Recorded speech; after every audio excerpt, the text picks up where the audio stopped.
Hey everybody, I'm going to show you all about Safari, and so let's just get started. If I press Ctrl T, it'll bring me a new tab, and in that new tab it'll bring me another home page, or I could just change the settings so that it could be my home page, it could be blank, it could be my top sites, or whatever I want. And for a new window, you could press Ctrl N. So that's with the tabs and windows. And next thing is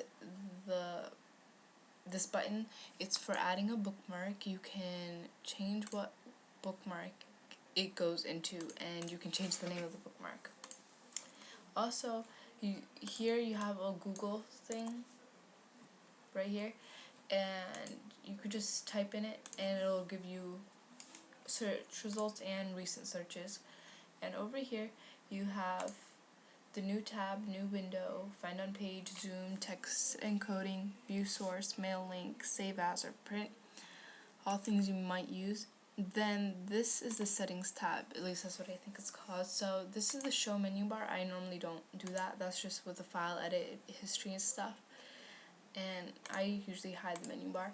And then there's the bookmarks bar, but I always use the bookmarks bar because they're my most visited. And then there's a status bar, which I don't know where that is even at. And then there's a customized toolbar. This is just something that says drag your favorite item into the toolbar. I've tried using it, but I've never figured out how to do that.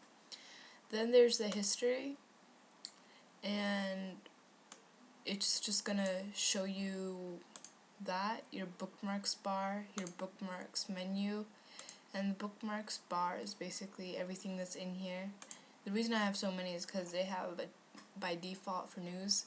Then this gives Bonjour and the RSS feeds. And then you could choose a setting to import all your IE favorites. In the beginning when you install Safari, you don't have to import them, but I just did for no good reason. And then there's the downloads, which show up, but mine just clear as soon as they are downloaded for some reason. Then there's a reset Safari, and then block pop-up windows. I don't see why you would make that not work. And then the most important part of the settings is the preferences. Here you have general, appearance, bookmarks, tabs, RSS, autofill, security, and advanced. So my default is Internet Explorer, but that's just because a lot of times when I'm saving files that I download, I want to keep them. Rename them, which I don't know how to change that. So my default search engine is Google. And here's where you can change open new tabs and open new windows. And so I'm probably going to change it to empty page for new window, and then new tab with home page. And here's where you can set the home page. And the set to current pages, say you're on like youtube.com/hobbyslip or something, then if you're on that page and you're happening to change the general settings, you can just say set to current page. And then I've made the remove history items after 1 day, and you can also change where it saves the files. Okay, then there's remove downloaded list items, and this is where I can keep my downloaded list of the things I downloaded. Okay, I'm not making any sense. But anyways, so I've changed it to manually, so I'll have to clear by myself. And then there's appearance, which is basically the fonts, and the bookmarks are all these things like include Bonjour and don't include it, include bookmarks, or include top sites. Then there's the tabs, and these are basically options about getting new tabs. Then there's autofill, which is basically if you're on a website and you have to fill out some stuff, it's going to fill it out for you.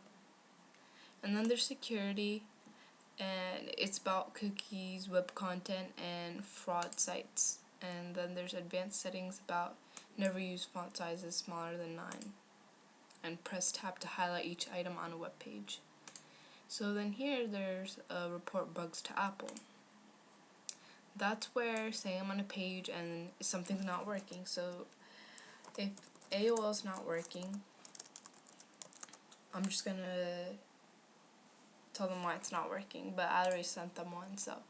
And then here is hide all bookmarks, and then this is the show top sites.